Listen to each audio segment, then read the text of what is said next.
வரப்பே தலையாணி ஓ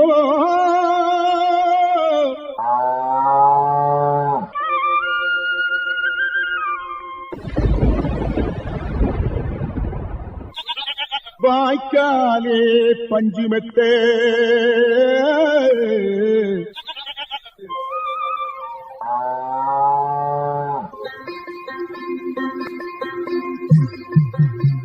இருப்பது இந்திய அரசின் வேளாண்மை கூட்டுறவு மற்றும் உழவர் நலன் அமைச்சகம் வழங்கும் கிசான் பாணி. இது உழவர் பெருமக்களுக்கான வேளாண் வானொலி.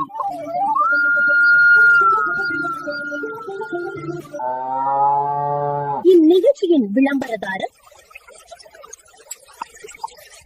இந்திய அரசின் வேளாண்மை கூட்டுறவு மற்றும் உழவர் நலத்துறை.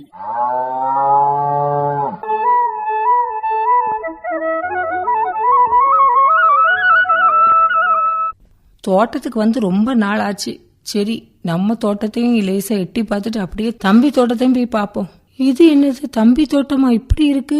பச்சை பசேல்னு எல்லா காய்கறி வச்சிருக்கான், மீன் வளர்க்குறான், கோழி பண்ணை வச்சிருக்கான், ஆடு வச்சிருக்கான். இது எப்போ இதெல்லாம் நடந்துச்சு எனக்கு தெரியாத. தம்பி தம்பி, நம்ம அக்கா வந்து கூப்பிடுற மாதிரி இருக்க.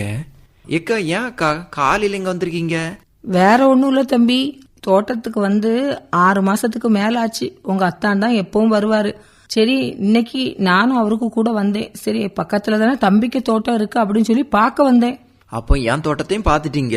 ஆமா தம்பி, இது என்ன பெரிய வளர்ச்சியா இருக்கு. 6 மாசத்துக்கு முன்னாடி பார்க்கும்போது இவ்வளவு தூரம் நீ காய்கறி எல்லாம் போடலப்பா. இப்ப காய்கறி போட்டிருக்க, ஆடு வளர்க்குற, கோழி பண்ணை வச்சிருக்க, அதுக்கு கூடவே வந்து வாழை, ஊடுபயிறு, நன்னீர் மீன் வளர்க்குற, இந்த மாதிரி நிறைய விஷயங்கள் பண்ணிட்டு இருக்கியப்பா.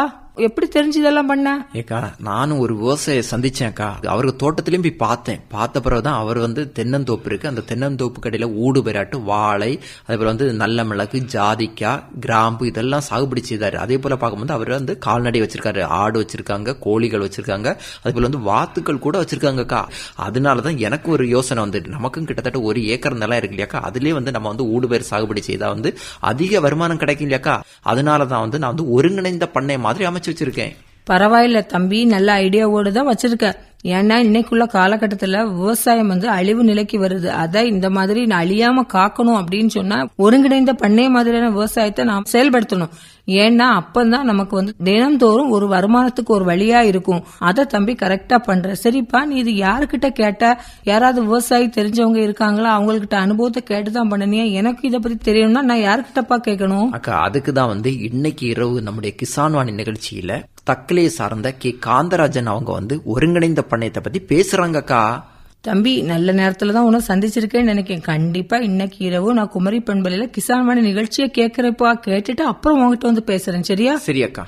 ஐயா வணக்கம். வணக்கம் ஐயா, விவசாயத்தை பொறுத்தவரை பார்க்கும்போது எத்தனை வருடத்த அனுபவங்கள் இருக்கு உங்களுக்கு? ஒரு 10 வருஷம் அனுபவம் இருக்கு. விவசாயத்துல பார்க்கும்போது 10 ஆண்டுகள் தான் அனுபவங்கள் இருக்குன்னு சொன்னீங்க. அதுக்கு முன்னாடி பார்க்கும்போது நீங்க ஏதாவது தொழில்கள் அந்த மாதிரி பாத்தீங்களா? அதுக்கு முன்னாடி காலேஜில் ஒர்க் பண்ணிட்டு இருந்தேன். காலேஜை விட்டுக்கிட்டு விவசாயத்தில் இறங்கிட்டேன் ஃபுல் இது நேரம். அதுக்கு முன்னாடி பார்க்கும்போது கல்லூரியில வந்து வேலை பார்த்தீங்க. அதுக்கு பிறகுதான் வந்து நீங்க வந்து விவசாயத்தில் ஆர்வம் காட்டுறீங்க. ஆமா. இப்போ அந்த விவசாயத்துல பார்க்கும்போது எந்த மாதிரி பயிர்கள் வந்து நீங்க சாகுபடிச்சிருங்க? விவசாயத்தில் தென்னை, வாழை, ரப்பர், தென்னை கூட ஊடு பயிர, கிராம்பு, ஜாதிக்காய், நல்ல மிளகு இதெல்லாம் பயிர் போடும். இது போக ஃபுல்லா தனியா வாழையும், வாழை கூட நெல்லும், நெல் தனியாட்டும் அப்படி பயிரிட்டு இருக்கும். இது போட கால்நடைகள், கோழி எல்லாம் வளர்ப்பும் எல்லாம் இருக்கு. அப்ப என்ன சொல்றீங்கன்னு பார்க்கும்போது நீங்க தென்னை நட்டிருக்கீங்க. தென்னை கடையில இருந்து ஊடு பயிர்னு பார்க்கும்போது கிராம்பு, ஜாதிக்காய், நல்ல மிளகு சாகுபடிச்சிருங்க. இது போக பார்க்கும்போது நீங்க நெல் வந்து தனியா வந்து சாகுபடிச்சிருங்க. அதே போல வந்து வாழையும் சாகுபடிச்சிருங்க. வாழைக்கு இடையில ஊடு பயிராட்டுன்னு பார்க்கும்போது அதுலயும் வந்து நீங்க நெல் சாகுபடிச்சிருங்க. இது போக கால்நடையும் வச்சிருக்கீங்க. அப்ப நீங்க வந்து ஒரு ஒருங்கிணைந்த பண்ணைய மாதிரி அமைச்சு வச்சிருக்கீங்க. ஆமா. இப்ப தென்னைக்கடையில நீங்க கூட சொன்னீங்க வந்து ஊடு பயிராட்டுன்னு பார்க்கும்போது இந்த கிராம்பு, ஜாதிக்காய், நல்ல மிளகு எல்லாம் சாகுபடிச்சிருங்க. அப்படி பார்க்கும்போது அது வந்து எவ்வளவு ஏக்கர்ல சாகுபடிச்சிருங்க? தென்னை 2 ஏக்கர்ல இருக்கு. ஊடு பயிர் வந்து 1 ஏக்கர்ல தான் போட்டோம். இந்த தென்னை ஊடு பயிர்னு பார்க்கும்போது அது எந்த மாதிரி இடத்த நீங்க தேர்வு செய்திருக்கீங்க? அது வந்து மேட்டுப்பாங்கான இடம். கிராம்பு, ஜாதிக்காய் எல்லாம் தென்னைக்கு இடையில சோலை உள்ள இடத்துல வந்து நல்ல செழிப்பு வளரு. அதனால அதுல பயிர்படும். இப்ப தென்னையை பொறுத்தவரை பார்க்கும்போது அது எந்த மாதிரி ரகங்கள் வந்து நீங்க சாகுபடிச்சிருங்க? எல்லாமே நாட்டு ரகம் தான் சாகுபடிச்சிடும். அது எத்தனை ஆண்டுகள் ஆன மரங்கள் நிக்கி? அதெல்லாம் வந்து 20 வருஷம் ஆன மரங்கள் நிக்கி ஃபுல்லா. அதுக்கடையில தான் வந்து நீங்க கிராம்பு, ஜாதிக்காய், ஊடு பயிர் சாகுபடிச்சிருக்கீங்க. இப்ப கிராம்பு பொறுத்தவரை பார்க்கும்போது அது வந்து எத்தனை மரங்கள் வச்சிருக்கீங்க? கிராம்பு வந்து ஒரு 10 மரங்கள் நிக்கி, ஜாதிக்காய் ஒரு 10 மரம் நிக்கி, நல்ல மிளகு ஒரு 30 இந்த தென்னையில படத்தி விட்டுருக்கோம். கிராம்பு ஜாதிக்காய் மரத்தை பொறுத்தவரை பார்க்கும்போது அது எத்தனை ஆண்டுகளான மரங்கள் நிக்கி? அது எல்லாமே 20 வருஷமான மரங்கள் தான். எல்லாமே நல்ல விளைச்சல் இருக்கு. 2 தெங்குக்கே இடையில அந்த மாதிரி பயிர் போட்டுருக்கோம். என்ன சொல்றீங்கன்னு பார்க்கும்போது ஒரு 4 தென்னை மரம் இருக்குன்னு பார்க்கும்போது அது நடுப்பகுதியில வந்து ஒவ்வொரு குழிகள் எடுத்து வந்து ஜாதிக்காய் கிராம்பு இந்த மாதிரி வச்சிருக்கீங்க. ஆமா. அது வந்து என்ன அளவுல வந்து உங்களுக்கு பலன் கிடைக்குது?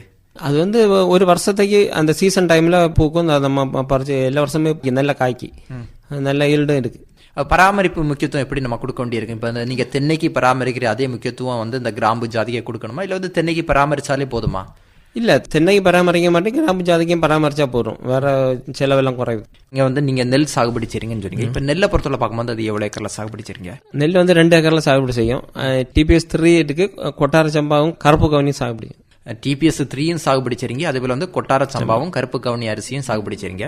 இப்போ டிபிஎஸ் 3 பொறுத்தவரை பார்க்கும்போது எவ்வளவு ஏக்கர்ல சாகுபடி செய்றீங்க? டிபிஎஸ் 3 1 ஏக்கர்ல சாகுபடி செய்யறோம். கொட்டார சம்பா கருப்பு கவனி பொறுத்தவரை ஒரு 50 சென்ட் சாகுபடி செய்யறோம். இப்ப டிபிஎஸ் 3 பொறுத்தவரை பார்க்கும்போது நீங்க வந்து இந்த வேளாண்மை துறையில நெல் விதைகளை வாங்குறீங்க. இது கொட்டார சம்பா அதே போல கருப்பு கவனியை பொறுத்தவரை பார்க்கும்போது இந்த நெல் விதைகள் வந்து நீங்க எங்க இருந்து தேர்வு செய்து எடுக்கிறீங்க? கொட்டார சம்பளம் வந்து நாங்களே வருஷமா போட்டுக்கிட்டே இருக்கோம். கருப்பு கவனியும் வித்து நாங்களே உற்பத்தி பண்ணி எடுத்துக்கிட்டு இருக்கோம். நீங்களே வந்து பாரம்பரியமாட்டு அந்த விதைகளை எடுத்துட்டே இருக்கீங்க. இப்ப அந்த நெல் சாகுபடி செய்யன்னு பார்க்கும்போது அந்த விதைகளை வந்து நீங்க எப்படி பக்குவமாட்டு நீங்க தேர்வு செய்து எடுக்கிறீங்க?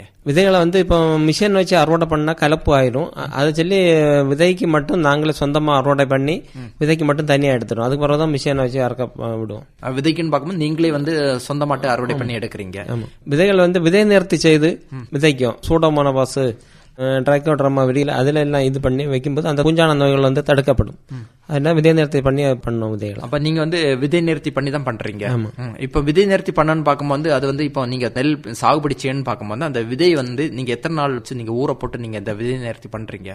விதை வந்து 2 நாள் ஊற போட்டு விதைக்கு முன்னால இந்த பூஞ்சான கோழிகளை வந்து விதையில விரவி அதை நிழல்ல உலர வச்சு விதையை தூயிடும். இது நீங்க அந்த கொட்டார சம்பாவுக்கும் அந்த கருப்பு கவனிக்கு வந்து நீங்க விதை நேர்த்தி அந்த மாதிரி பண்றீங்களா? ஆமா, எல்லாத்துக்குமே பண்ணோம்.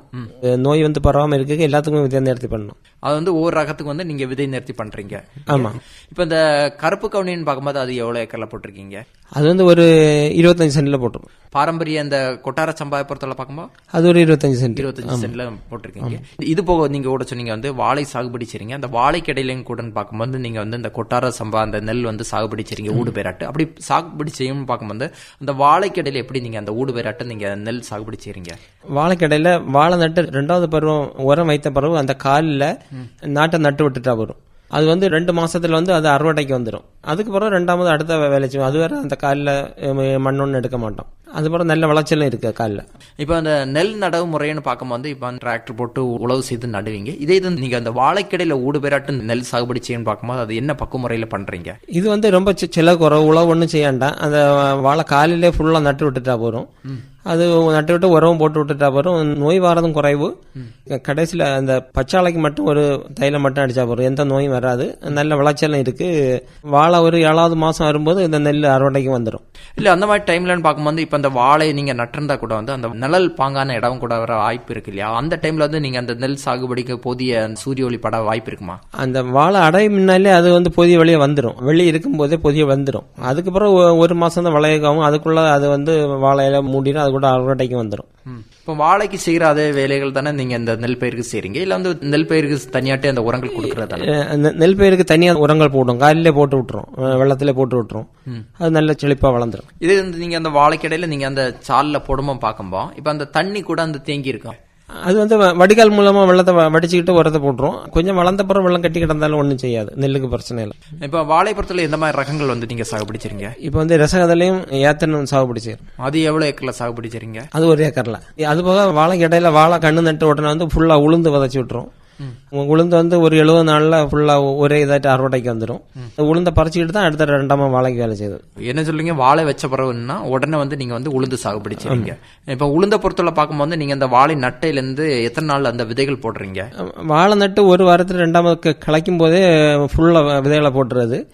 அது வந்து உளுந்தும் கிடைக்கும், வாழைக்கு உரமும் கிடைக்கும். அப்படி 2 கான்செப்ட்ல ஃபுல்லா போட்டு. அது எந்த மாதிரி ரகங்களை வந்து நீங்க தேர்வு செய்து எடுக்கிறீங்க? அது வந்து வம்பன் 8 ஒரே பறையோட மூட்டோட பிடிங்கி ஒரே தான் அடிச்சிடலாம். உளுந்து எப்பவுமே காய்க்காது. அது அதனால ஈஸியா இருக்கும், நல்ல லாபம் கிடைக்கும். இப்போ ஒரு டைம் நட்டாலே போதும், அது மொத்தமா அறுவடை பண்ணி எடுத்துடலாம். ஆமா, அது வந்து எத்தனை நாளத்த பயிர்? 70 நாளத்த பயிர். இதுல ஏதாவது பூச்சிகளோ நோய்களோ தாக்குதலுக்கு வாய்ப்பு இருக்குமா? உளுந்துல வந்து புழு தாக்க வாய்ப்பு இருக்கு. அதுக்கு மீன் அமிலம் அடிச்சா என்ன புழு கூடுதல் வராது. நீங்க வந்து முழுக்க முழுக்க வந்து இயற்கை முறையில தான் சாகுபடி செய்றீங்க. இப்ப மீன் அமிலம் கூட வந்து நீங்க கொடுக்குறீங்கன்னு சொன்னீங்க. அந்த மீன் அமிலத்தை பொறுத்தவரை பார்க்கும்போது நீங்களே தயார் பண்றோம் இல்ல மற்ற விவசாயில இருந்து வாங்கி அடிக்கிறதானா? மீன் அமிலம் எப்பவுமே நாங்க தான் ஃபுல்லா தயார் பண்ணது. அது மீனும் சர்க்கரை தயிர் அதை போட்டு ஃபுல்லா எப்பவுமே இருக்கும். வாழைக்கும் மீன் அமிலம் தான் யூஸ் பண்ணது. இந்த வயலுக்கு உளுந்துக்கு எல்லாத்துக்குமே மீன் அமிலம் யூஸ் பண்ணும். அது எந்த கால டைம்ல நீங்க கொடுக்குறீங்க? உளுந்துக்கு வந்து அது பூக்க டைம்ல வந்து 2 தடவை ஸ்ப்ரே பண்ணும். வாழைக்கு வந்து மாசத்துக்கு ஒரு ட்ரிப்பு ஸ்ப்ரே பண்ணலாம். இப்போ 1 லிட்டர் மீன் அமிலம் எடுத்துன்னு பார்க்கும்போது அது எவ்வளவு தண்ணி கொடுக்க வேண்டி இருக்கும்? 15 லிட்டர் தண்ணிக்கு 1/2 லிட்டர் மீன் அமிலம் விட்டு ஸ்ப்ரே பண்ணும். இப்போ அது வாழைக்கு அடிக்கிறன்னு பார்க்கும்போது எப்படி அடிக்கிறீங்க? வாழைக்கு இலைக்கு மேல ஃபுல் நனைய மாதிரி ஸ்ப்ரே பண்ணிட்டு, நெல்லுக்கும் அந்த கதிர் வெளியே வர சமயம் வந்து மீன் அமிலம் ஸ்ப்ரே பண்ணும்.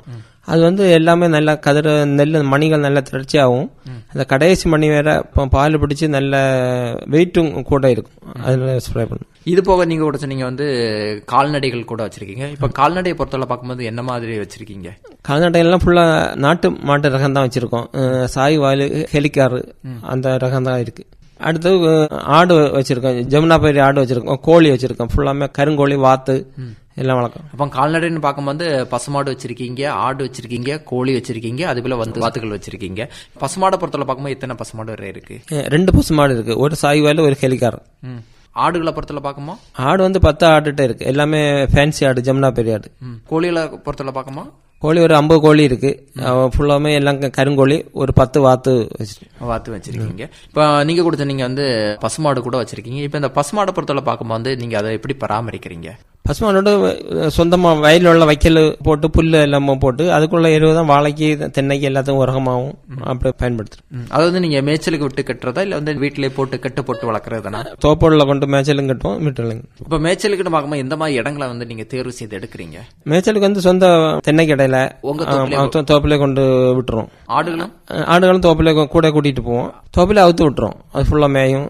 அப்புறம் கூட்டிட்டு வரும். குளிப்பாட்டுறதெல்லாம் பார்க்கும்போது குளிப்பாட்டுலாம் 6 பக்கத்துல 6 இருக்கு, அதிலே குளிப்பாட்டி. இது கோழிகளை பொறுத்தவரை பார்க்கும்போது நீங்க ஒரு சொன்னீங்க வந்து கருங்கோழி வளர்க்குறீங்கன்னு சொன்னீங்க. இப்ப கருங்கோழியை பொறுத்தவரை பார்க்கும்போது எத்தனை கோழிகள் வரை இருக்கு? கருங்கோழி 50 கோழி இருக்கு. அது போக இது பண்ணை குட்டையில வந்து மீன் வளர்ப்பு கொஞ்சம் வச்சிருக்கோம். ஓ, பண்ணை குட்டையும் வச்சிருக்கீங்க? ஆமா. அதுல மீன்களை பொறுத்தவரை பார்க்கும்போது எந்த மாதிரி மீன்கள் வளர்க்குறீங்க? விரால் மீன் வளர்க்கும். இப்ப அது எங்க இருந்து வாங்குனீங்க அந்த விரால் மீன் பொறுத்தவரை பார்க்கும்போது? விரால் மீன் பக்கத்து குளத்துல அதுல இருந்து பிடிச்சி அங்க கொண்டு குட்டையில போட்டு வளர்க்கும். அது என்ன அளவுல ஆழம் எடுத்து நீங்க அந்த மீன் குட்டைகளை வந்து அமைச்சு வச்சிருக்கீங்க? 15 மீட்டருக்கு 13 மீட்டர்ல இருந்துல குட்டை. அது வந்து பஞ்சாயத்துல இருந்து அமைச்சு தந்தாங்க பண்ணை குட்டை வந்து. அதுல மீன் வளர்த்துட்டு அது வந்து மானிய திட்டத்துல பயன்படுத்தி? ஆமா, மானிய திட்டத்துல வளர்த்து. இப்ப நீங்க கூட சொன்னீங்க ஒருங்கிணைந்த பண்ணைய மாதிரி வச்சிருக்கீங்க. தென்னை வச்சிருக்கீங்க, வாழை வச்சிருக்கீங்க, நெல் பயிர் வச்சிருக்கீங்க, ஆடுகள், கோழிகள் வச்சிருக்கீங்க. ஒவ்வொரு இதுக்குன்னு பார்க்கும்போது என்ன அளவுல வந்து வருமானம் கிடைக்கு? தென்னை பொறுத்தவரையில 2 மாசத்துக்கு ஒருக்கா வந்து வருமானம் கிடைக்கும். வாழை வந்து ஆண்டுக்கு ஒரு தடவை அந்த மாதிரி வருமானம் கிடைக்கும். நெல் வந்து 6 மாசத்துக்கு ஒருக்கா. அதுக்கு இடையில வந்து உளுந்து சாகுபடி செய்வோம், அதுல வருமானம் கிடைக்கும். கிராம்பு, ஜாதிக்காயில வந்து ஆண்டுக்கு ஒரு தடவை அந்த சீசன் டைம்ல வந்து வருமானம் வந்துட்டே இருக்கு. இப்போ கோழி, மாடுகளை வந்து டெய்லி வருமானம் அந்த மாதிரி வந்துட்டு இருக்கு. இப்போ சில பயிரை பொறுத்தவரை பார்க்கும்போது சீச காலம் அனுசரிச்சு போடுறீங்களா இல்ல வந்து சும்மாவே போட்டு அந்த மாதிரி பலன் எடுக்கிறதுனா? இப்போ வாழை எல்லாம் சீசன் அனுசரிச்சு தான். இப்போ ஆவணி மாசம் நல்ல விலை இருக்கும்னா அதுக்கு கணக்காக்கி வந்து பயிர் போட்டு அந்த மாதிரி எடுக்கிறது வாழை எல்லாம். மற்ற மாதிரி எல்லாம் ஒரு இதுதான், தொடர்ச்சியான பயிர் தான். இப்போ வாழை பொறுத்தவரை பார்க்கும்போது கூட சொன்னீங்க நீங்க வந்து ஏத்தன் வாழை சாகுபடி செய்றீங்க. இப்போ அந்த ஏத்தன் வாழையை பொறுத்தவரை பார்க்கும்போது இந்த கன்று தேர்வு பொறுத்தவரை எங்கிருந்து தேர்வு செய்து எடுக்கிறீங்க? கண்டு வந்து வெளியில வியாபாரிட்ட சொல்லி அந்த மாதிரி தான் வாங்கி வெளியில இருந்து உள்ள கண்டு தான் நடுது. அது என்ன அளவுல வந்து நம்ம இடைவெளி கொடுக்க வேண்டி இருக்கும்? ஏத்தன் வந்து 6 அடிக்கு ஒன்று, ரசகத்துல வந்து 7 அடிக்கு ஒரு கண்டு, அந்த மாதிரி இடைவெளி கொடுத்தா போதும். இப்போ ஏத்தனை பொறுத்தவரை பார்க்கும்போது அது எத்தனை மாதத்தை பயிர்? ஏத்தன் வந்து 10 மாதத்தை பயிர். 7வது மாசம் கொலை வெளி வரும், 90 நாள் விளையதற்கு. 10வது மாசம் வந்து கொலை அறுவடைக்கு வந்துடும். எத்தனை சீப்புகள் வர போட வாய்ப்பு இருக்கும்? ஏத்தன் வந்து 6 சீப்பு போடும், 5, 6 புள்ளது போகும். எத்தனை உரங்கள் நம்ம கொடுக்க வேண்டி இருக்கும்? ஏத்தனை வந்து 5 உரம் கொடுக்கணும். அதுக்கு பிறகு நுண்ணூட்ட உரம், மீன் அமிலம், இளவெளி ஊட்டச்சத்து. இப்போ கூடுதல் இளவெளி ஊட்டச்சத்து தான் கூடுதல் கொடுத்துட்டு இருக்கோம். வேற வந்து இப்போ பஞ்சகவியா உண்டு, அலக்கரைசல், இதெல்லாம் வந்து மூட்டை சுற்றி விடுவோம். மீன் அமிலம் வந்து இளவெளி ஸ்ப்ரே ஆகணும். நீங்க வந்து பழக்காடி வந்து தயார் பண்றீங்க. இப்ப பழக்காடியை பொறுத்தவரை பார்க்கும்போது அதுக்கு என்னென்ன பொருட்களை வச்சு நீங்க தயார் பண்ணி எடுக்கிறீங்க? அலக்காடி வந்து ஃபுல்லா வேஸ்ட் பழம், அழுகுன பழம், ஃபுல்லா சக்கை, பப்பாளி, எந்த வேஸ்ட் பழம் உண்டுன்னா அவ்வளவு பழமும் போட்டு அது கூட சர்க்கரை, மாட்டு சாணம், மாட்டு சிறுநீர் போட்டு ஒரு 30 நாள் கழிஞ்சு அதை டெய்லி 2 தடவை கலக்கி விடணும். 30 நாள் கழிஞ்சு அது கூட தண்ணி சேர்த்து வாழைக்கு மூட்டில் விடணும். இப்போ இந்த பழக்காடி தயார் பண்ணவங்க கூட நீங்க சொன்னீங்க வந்து பழங்களை வந்து வேஸ்ட் பழங்களை எடுக்கிறீங்க. இந்த வேஸ்ட் பழங்களை பொருட்களை பார்க்கும்போது நீங்க விலை கொடுத்து வாங்குறதானா? இது வந்து கடையில இருந்து இலவசமா கிடைக்கும். நீங்க கேட்டு வச்சிருக்கீங்க? ஆமா, சொல்லி வச்சிருப்போம், அவங்க தருவாங்க. அதை நீங்க சொல்லி வச்சிருப்பீங்க? ஆமா. அந்த வேஸ்ட் பழத்தை கொண்டு தான் பழக்காடி தயார் பண்ணது. சரி, இப்ப அந்த பழக்காடி தயார் பண்ணணும்னு பார்க்கும்போது இப்ப நீங்க இன்னைக்கு தயார் பண்ணி வச்சிருப்பீங்க, அது எத்தனை நாள் கழிஞ்சு நமக்கு அந்த பழக்காடி கிடைக்க வாய்ப்பு? 30 நாள் கழிஞ்சு 30 நாள் கழிஞ்சு அதை வந்து யூஸ் பண்ணலாம். 30 நாள் அதுல நல்ல லிக்விட் ஃபார்ம்ல வந்து மாறிடும். இப்போ ஒவ்வொரு நாளும் நம்ம கிளறி கொடுக்க வேண்டி இருக்குமா? ஆமா, அது வந்து ஒவ்வொரு நாளும் கிளறி கொடுக்கும்போது யூரினும் மாட்டுக்கு சாணம் விட்டு ஃபுல்லா கிளறி கொடுக்கணும். அது கூட நாட்டு சர்க்கரையும் தயிரும் விடுவோம். அது கூட அது இந்த புளிப்பு, இந்த வைரஸ் உருவாதுக்கு வேண்டி நாட்டு சர்க்கரையும் சாணம் அதில் விடும். விட்ட பிறகு 30 நாள் கழிஞ்சு நமக்கு பழக்காடி கிடைக்குது. இப்போ நீங்க கூட சொன்னீங்க வந்து இந்த செடிகளுக்கு அடிக்கிறீங்கன்னு சொன்னீங்க, வாழைக்கு ஆகட்டும் நெல் பயிருக்கு அடிக்கிறீங்கன்னு சொன்னீங்க. அப்படி அடிக்காம பார்க்கும்போது என்ன அளவுல எடுத்து நம்ம அடிக்க வேண்டி இருக்கும்? பழக்காடி வந்து ஒரு 2 லிட்டர் பழக்காடினா ஒரு 10 லிட்டர் தண்ணிக்கு மூட்டை சுட்டு கலக்கி விட்டு. பழக்காடியை பொறுத்தவரை பார்க்கும்போது நீங்க வாழைக்கு மூட்டில தான் விடுறீங்க? ஆமா. இப்போ அந்த வாழைக்கு மூட்டில விடணும்னு பார்க்கும்போது எப்படி விட வேண்டி இருக்கும்? இது மூட்டில இருந்து 1.5 அடி தள்ளி நீக்கி சுற்றி விடணும் பழக்காடி. அதை வந்து நம்ம ஏதாவது குழிகள் அந்த மாதிரி எடுக்கணுமா? இல்ல, அதுக்கு மேலே விட்டுட்டு 2வது உரம் போட்டு மூடிடும். இப்ப உரம் கூட கொடுக்குறீங்க. உரங்கள்னு பார்க்கும்போது எந்த மாதிரி உரங்கள் கொடுக்குறீங்க? அதுக்கு மேல அதுக்கு மட்டும் சூப்பர் பாஸ்பேட், பொட்டாசு, யூரியா இந்த மாதிரி உரங்கள் தான் கொடுக்குறீங்க. கொடுத்து ஒரு வாழை வந்து நல்ல ஒரு வளர்ச்சி கொண்டு வரீங்க. ஆமா, அது போக நுண்ணூட்ட உரம் கொடுப்போம். வாழை நுண்ணூட்ட உரம் இருக்கு, அதுவும் கொடுப்போம். அது எந்த மாதத்துல நீங்க வாழை நுண்ணூட்ட உரங்கள் கொடுக்குறீங்க? அது வந்து ஒரு வருடத்துக்கு ஒரு தடவை நுண்ணூட்ட உரம் ஒரு தடவை கொடுப்போம். அந்த உரங்கள்ல 4 தடவை போடுவோம், பொட்டாசியம், யூரியா. இப்ப வந்து இங்க பழக்காடி ஆகட்டும், இப்ப மீன் அமிலத்தை பொறுத்தவரை பார்க்கும்போது நீங்க அடிக்கிற விதம்னு பார்க்கும்போது அது எந்த டைம்ல அடிக்கிறீங்க? அது வந்து சாயந்தரம் 4 மணிக்கு பிறகு 5 மணி, அப்பதான் அந்த இலையில் உள்ள கோல் வந்து விரிவு அடைக்கும். மத்தியான வேளையில வந்து அது அடைந்து இருக்கும். அதனால மாலைக்கு பிறகு தான் அடிக்கும். அது வந்து 2 பர்பஸ், ஒன்னு ஊட்டச்சத்து, ஒன்னு பூச்சி வராம பாதுகாக்கும். தினசரியை பொறுத்தவரை பார்க்கும்போது இந்த ஒருங்கிணைந்த பண்ணையத்தை பொறுத்தவரை பார்க்கும்போது வருமான வாய்ப்பு இருக்குன்னு சொல்லலாமா? ஆமா, இருக்கு. கோழிகள் பொறுத்தவரையில டெய்லி முட்டை கிடைக்கும். மாடு வந்து பால் கறக்க அந்த மாதிரி இருக்கும். அந்த வாழை அதெல்லாம் வந்து 1 வருஷத்துக்கு ஒருக்கா அந்த மாதிரி வருமானம். நெல் வந்து 6 மாசத்துக்கு ஒருக்கா அப்படி வருமானம். இந்த தென்னை வந்து 2 மாசத்துக்கு இருக்கா. அந்த கிராம்பு, ஜாதிக்கா, நல்ல மிளகாய் ஊடு போயிடுற, அது தொடர்ச்சியான வருமானம் தான். சரி, இந்த மாதிரி நீங்க வருமானம் இருந்தா கூட பார்க்கும்போது இது அந்த பொருட்களை வந்து நீங்க எப்படி சந்தைப்படுத்துறீங்க? தார் எல்லாம் வந்து எடைக்கு கொடுத்துரும், நெல் வந்து விலைக்கு கொடுத்துரும் ஃபுல்லா. மற்ற கொலை எல்லாமே எடைக்கு தான். கிராம்பு, ஜாதிக்கெல்லாம் வந்து கடைகளுக்கு கொடுத்துருவீங்க. அப்போ அப்படி பார்க்கும்போது ஒரு ஒருங்கிணைந்த பண்ணை அமைச்சிருக்குன்னு பார்க்கும்போது ஒரு வருமான வாய்ப்பு கிடைக்குன்னு சொல்லலாமா? ஆமாங்க, கண்டிப்பா கிடைக்கும். அப்போ இவ்வளவு நேரம் பார்க்கும்போது ஒருங்கிணைந்த பண்ணையும் வருமான வாய்ப்பும் பத்தி நல்ல அருமையான கருத்துக்கள் சொன்னீங்க ஐயா. நன்றி, வணக்கம். வணக்கம். இதுவரை ஒருங்கிணைந்த பண்ணையமும் வருமான வாய்ப்பும் நேர்முகம் கேட்டீர்கள். பங்கு பெற்றவர் தக்கலை கே. காந்தராஜன் அவர்கள். உடன் உரையாடியவர் டி. எட்வின் ஜெயராஜ். இதுவரை கேட்டது இந்திய அரசின் வேளாண்மை கூட்டுறவு மற்றும் உழவர் நலன் அமைச்சகம் வழங்கிய கிசான் பாணி. இது உழவர் பெருமக்களுக்கான வேளாண் வானொலி.